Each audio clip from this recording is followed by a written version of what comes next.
Hey guys, what's going on? Welcome to another video. Hope you're all doing well today.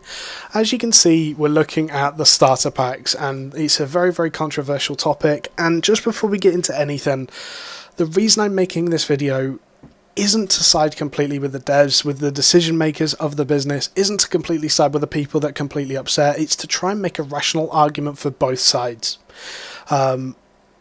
I am someone who has seen the influence that content creators have made on YouTube. I'm someone that hopes I can be something similar of that role. It's something I've wanted to do. I'm hoping by doing this I can help people understand maybe the other side's arguments. And so we're going to be talking about starter packs. I hope you give this video the time of day just so you can understand, just even if it's just understanding my opinion of it. But getting into it, founder packs were gotten rid of in the last couple of days, and starter packs have been announced tonight. Now, starter packs being announced now after the founder packs have been gotten rid of, I have to say I would prefer the starter packs being announced just before the founders got rid of, maybe if it's just a day or two in between, so that people could weigh up the options and pick the better one for them. Now, ultimately, there's not much difference in the packs, and we'll show you that in a second. In terms of the start dates, this is the most controversial topic of all of this to do with starter packs, is that legendary starters and legendary founders, epic founders and epic starters, veteran founders and veteran starters all get to start on their respective days. Both legendary start on the 17th, both epic start on the 18th, and both veterans start on the 19th. Now, I don't understand really where this concept of we are founders, therefore we must get more things come from. You do get benefits, and I'll talk through them in a second, but you've had extra playtime, you've had experience, you've had game knowledge, you've had a game that other people haven't played for a long length of time. But I'm getting a bit ranty already. We'll talk about that in a second. So again, this is what we're talking about. Just one note to add to this. Anyone who was upset regarding the mount, and solely the mounts, I know some people were upset that the ox was replaced by the cart in the starter mount. Korn from the SBI have already announced that we misjudged how the difference in value between founders packs and starter packs would be perceived. For that, we want to apologise. As suggested by multiple people above, obviously this came from the forums, we will allow legendary founders to exchange their founder mounts for the corresponding starter mounts at release. This means that most likely at the vanity merchant or at the stable, you'll be able to turn your founder's ox into the starter cart and the founder's horse into the starter horse. I personally won't be doing this. You know why? Because anybody at any point could get the starter's cart. You know who can get the founder's ox? Nobody. Nobody anymore can get the founder's ox or the founder's horse. If you've got one, if you get one at launch, that is the only time you can get one. Eventually they will die out, they will trash, they will be destroyed, they will be forgotten about, and anyone can go and buy another account and get a starter's car or a starter horse. Okay? So that's kind of the first things. Now, here we have the founder packs compared to the starter packs. So we're just going to have a quick look here at basically this. So first up on the founder packs side, we have 2,200 gold, 30 days of premium, instant beta access, and founder certificate. Okay? And you start on the 19th. So comparing the two veterans here, we have an extra 200 gold and 30 days of premium. Obviously you get that on both. So you get extra 200 gold, you've had beta access. Now, this is a point I'd like to highlight for everyone looking at this. You've had beta access, which means technically, if you've played at all in the beta, you've had 60 days of premium and 4,400 gold, as well as the double founder certificate. Obviously, I know that is purely a vanity thing, and that's not something that I'm going to weigh my opinions on. I'm not someone who really cares for vanity. But, I mean, you do get it twice.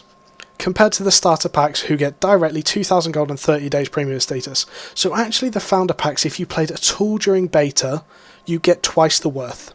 Okay? Because you got that extra playtime. You got the extra premium and the extra gold. Epic. So you've got 4,950 gold, 60 days premium status, instant beta access, the certificate, the silver founders name tag. Again, this is something that won't transition across. Only founders will have this. Silver avatar and ring. Again, something that won't transition across. The avatars will. I don't think the ring will. Epic Explorer's equipment, which is going to follow through as well, and the Explorer's looking glass, which won't follow through. So again, if you've played the beta at all for 2 months, you've had 2 months of free premium, you've had nearly 5,000 gold, and then you're going to get the same on release, which means ultimately you've had 120 days of premium, and you've had nearly 10,000 gold, okay, for paying 50 quid. And again, you've played during a beta, and the beta isn't the most stable of scenarios. However, it was a good beta. I played in this beta, and it could have been perceived as just a normal game. There's never been a situation in beta that I would go, oh, it's fine, this is just a beta, that's what has caused this situation. Like, no, I've come into this game, and it's just been like I've been playing a normal game. I've not looked at it as a beta. But now where the really, really in-depth and graphic part comes in, the legendary packs. So, first of all, gold. You get 13,200 gold compared to 12,000 gold. That's actually, let's have a look here at the silver. The gold, sorry. I'm just having a look here at... So I'll show you as well in a second. We'll stop in a potato. So looking here, 12,000 gold. We're going to call that like 7 quid, okay? $7 maybe. I know it's a bit much, probably about 8, but...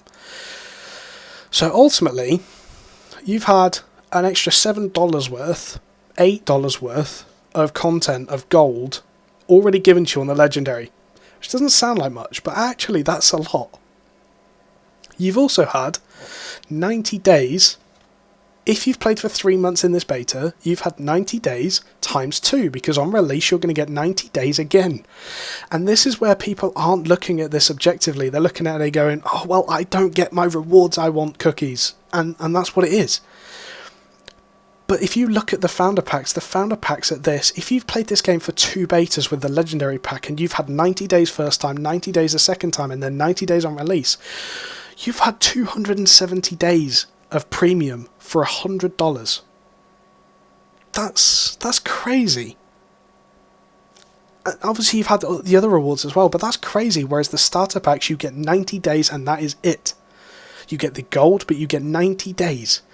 Now moving on, you've got the Explorer statue. The Explorer statue is vanity, but you know what? Still going to be fun having it around. You don't get that with the starter packs. That's another plus for the founders.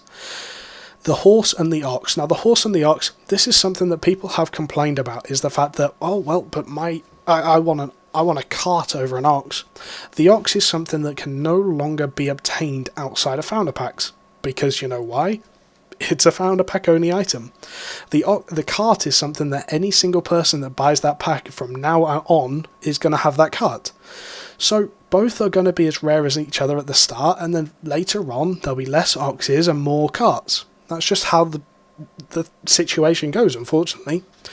In terms of the horse, you know what? I actually like the starter horse. I'm probably going to swap my horse over because I can do that. But ultimately, does it make much of a difference? No, you can swap them over as you want. There is no difference in the mounts anymore. You can have either of the mounts if you're the founder. However, the starters are stuck with the mounts that they've got. You then get an instant beta access. Obviously, like we said earlier, you've played the other betas. You've got the benefits of your founder pack in them betas. You've got the founder certificate, again a bit of vanity, just to say, you know what, I did there, I was here, I did that, you can have a bit of pride about it. The gold founder name tag, which people have complained about that it doesn't look cool or whatever, ultimately, you know what, it's going to look better than the people that don't have it, isn't it? The gold avatar and ring, which again is vanity. I'm not someone that really cares too much about it, but honestly it's still something. It's something that founders get. The legendary explorer's equipment, which is exactly the same as the legendary starter, I believe. I don't think there's any difference in the equipment. The explorer's looking glass and the explorer's house. That's right, you get the house. You can literally walk into the first city and be like, boom, house done. And honestly, that is such an advantage because you can start things off, and that's maybe an hour's advantage. It sounds really, really small, but honestly, at this point, when people are trying to compare the packs, an hour's advantage is something. It's something worth mentioning. So yeah, like I said at the start, if the starter packs were announced 2 or 3 days before the founder packs were released, were gone, sorry, I think that would have worked better for every situation. However, I don't think this is as bad as a situation as people are making out to be. Now, there's still some more screenshots, there's still some more things, comments from the forums that I'd like to talk about, so I'll move straight into them. So, obviously, this is what's come from Korn. We saw this on the website earlier about the mounts. I like the fact that they've gone, okay, this is something that people don't like. We can kind of understand it, and they've already done something about it within 20 minutes, 30 minutes of the post being released. Guys, they are taking your feedback. If you post a constructive feedback, and this is the point I want to make, if you post a constructive feedback, you'll get a constructive answer. If you post a troll answer or a toxic answer and you don't structure it, you just are there because you've posted it because why not, then you're not going to get the same response back. If someone commented to me, so someone did it the other day and said, oh, your builds suck. I was like, okay, cool, thanks. Okay, thanks, bye. But someone else came up to me and said, oh, these builds don't work very well. And I was like, okay, they don't work very well because of this. Because it's not a build that's meant for endgame, it's meant for new players. And ultimately, they came away from that and went, oh yeah, okay, I see what you're going for now. That makes sense. We had a constructive argument, a constructive discussion, and came to a result. This is the same situation. People on forums have to realise that if you structure something, make a good argument, you're going to get a good response. If you just go, oh my god, give me this, I don't like it, or whatever, you're not going to get a good response from that. So, moving on then. So, here we have 4 reasons why founders should be upset at new starter packs. So, first of all, as founders, we tested this game with all the bugs and helped to make it better, but got spare changes reward. So, if you've played this game for one beta, you've played with one beta's worth of troubles, and that's completely true. However, you've got $200 worth of benefits from the Legendary Pack. You've got twice the benefits because you've had twice the... You've got the same pack twice. So, spare changes are reward. You got to play a beta, which fine, it's still a beta, there were still issues, but to me it was seemingly a normal game. I didn't consider it a beta, I considered it, I'm playing this game, and it was like a season to me in like Diablo or something. So, I think that's maybe a little unjustified, a little... I don't understand the argument there. Moving on then, our founder gear is the same as starters except for useless house that can be done in 15 minutes and vanity on starter packs are better for it. I don't understand the vanity on starter packs are better for it. There is no vanity on the starter packs. Useless house that can be done in 15 minutes, you may be right. But honestly, that's 15 minutes you've saved yourself for exactly the same price. This doesn't sound like much, but it's still something. It's still a benefit. Vanity avatars are better on starter packs. Founder name tag means nothing in this situation. Only show how many idiots decided to buy legendary packs. I mean, that's completely opinionated. I personally like my gold ring. I will still be using my gold ring on release. So, opinionated completely. People cares because it was advertised as founders getting a head start by founders before they're gone. Now, this is where I agree. If the founder packs had been delayed, or the starter packs had been released a little bit earlier, just 2 or 3 days overlap, just so people could look at both, then I don't think this whole situation would have happened. But that's something that it's done. There's nothing we can do about it. Hindsight 2020 is the greatest thing in the world, but what can you do about it? Okay, so I agree with some of these points, I disagree with others, and it's fine. So we're going to move on to the next screenshot. 4 reasons founders shouldn't be upset at new starter packs. As founders, we have gotten to test multiple builds and team cons over multiple balancing content patches. The fact that we know the game is single-handedly the most important advantage founders have over starters. Now, I'm going to tell you a little bit of a story quickly. When I first started this game, I'm going to shout him out here, Lemo, Boric in-game,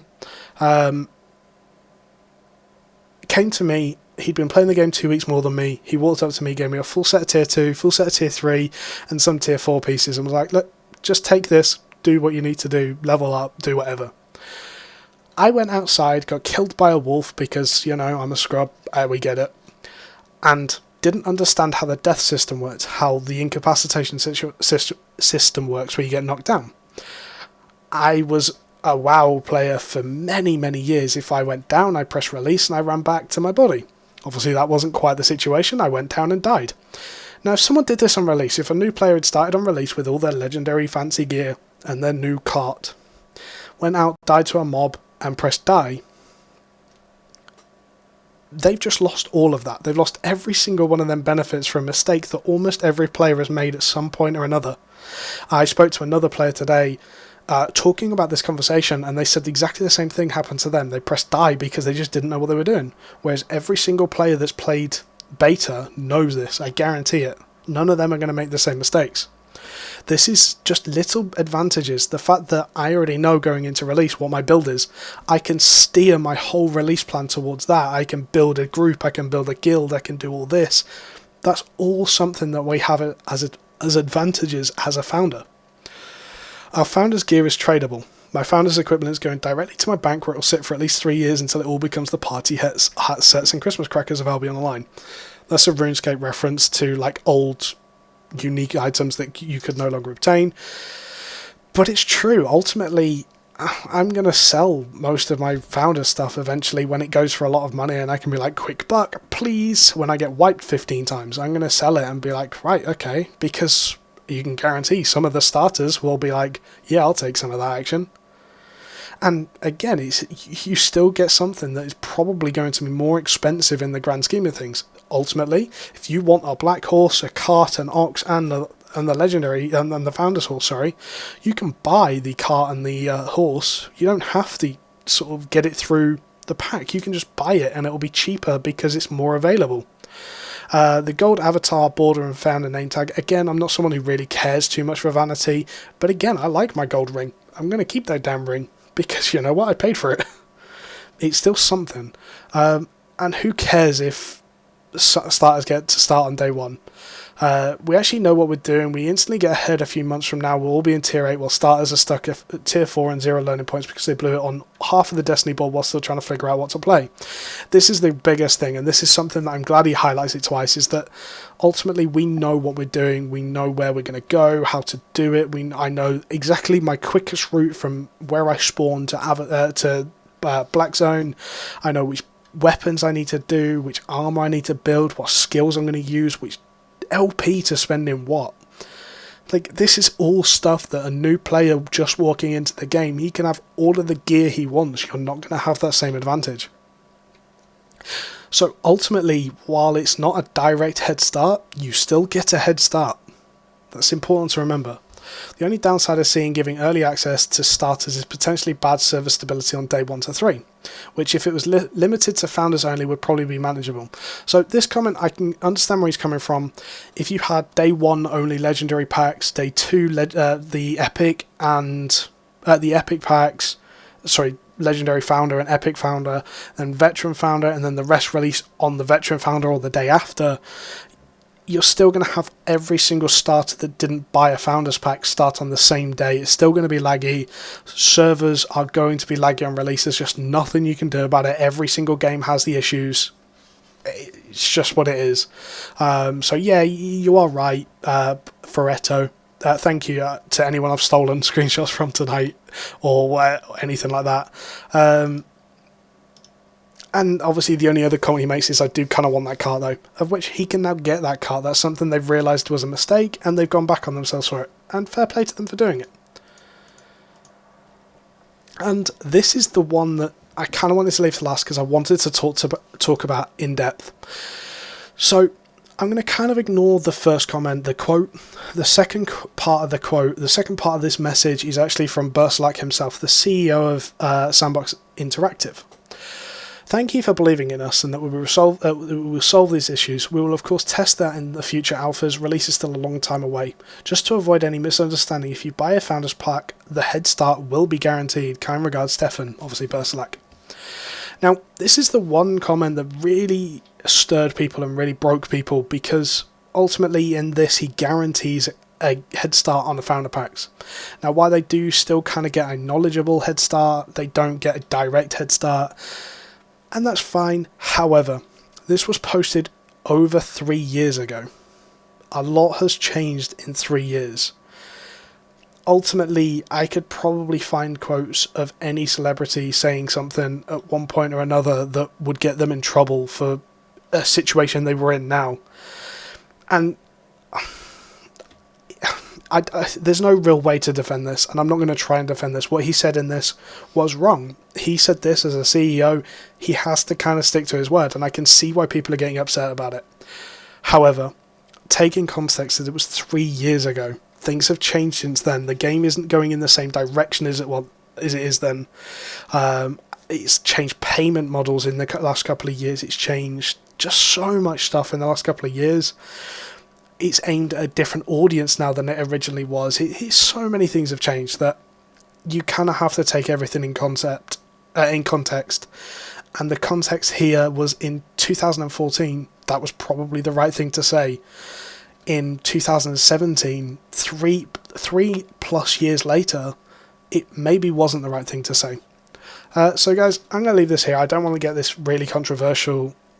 I'm happy. Please leave all your comments. Tell me your opinions, and I will go through them individually. I will answer them individually. Make them constructive, please. That's all I ask. If I see someone just being utter troll or utter just toxic, then I'll just ignore your comment. But please, guys, give me your honest feedback. I do speak to a lot of the Sandbox people, and if it's something worth mentioning, if you make a constructive comment worth saying, I will put that forward. I genuinely promise you that. So, anyway, guys, thank you for listening. This is the first kind of video I've done like this, so please leave your feedback if you like it, if you don't, all that sort of stuff down below. Like if you liked it, subscribe if you like the channel, and catch you later, guys. Goodbye.